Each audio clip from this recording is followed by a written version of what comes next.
Nangaraw pong magpa-test si Vice President Sara Duterte para mapatunayang nasa tama siyang pag-iisip.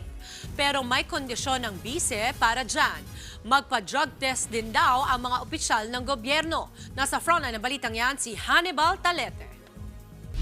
Matapos ang tirada niya laban kay Pangulong Bongbong Marcos at iba pang opisyal, naghamon si Vice President Sara Duterte ang mga matataas na opisyal ng gobyerno na magpa-drug test.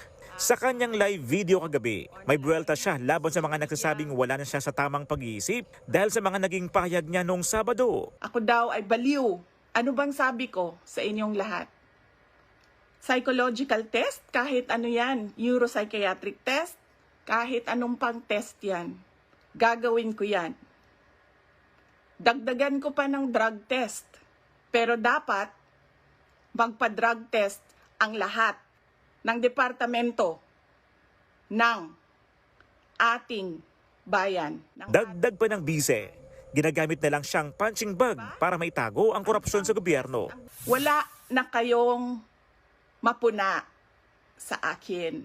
Ako ang ginagawa ninyong punching bag para hindi napapansin, nakikita, naririnig ng mga tao ang kalokohan, ang korupsyon, at ang katiwalian na ginagawa sa gobyerno. Dapat din daw singilin ng taong bayan ang mga binoto nilang opisyal sa mga pangako nito noong nangangampanya pa sila.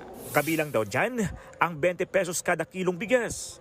Dapat po, pag ang politiko ay nag-promise na magbibigay ng 20 pesos per kilo na bigas, dapat ay tinutupad yon dahil binoto ka ng mga tao base sa mga sinabi mo.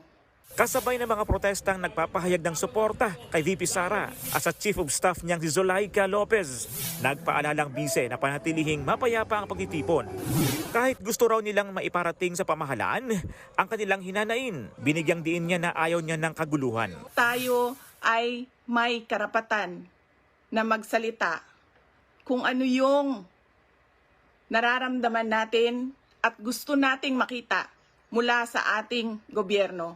Nagpasalamat din si VP Sara sa mga kaalyado at taga-suporta na nagbabantay rin kay Lopez at iba pang tauhan ng OVP. Kasalukuyang na sa Veterans Memorial Medical Center si Lopez. Nagbabalita mula sa frontline, Hannibal Talete, News 5. Mga kapatid, Dimples Romana po, kumpletuhin ang inyong umaga ng mga kwentong puno ng inspirasyon. Salubungin po ang bawat araw ng may ngiti at pag-asa.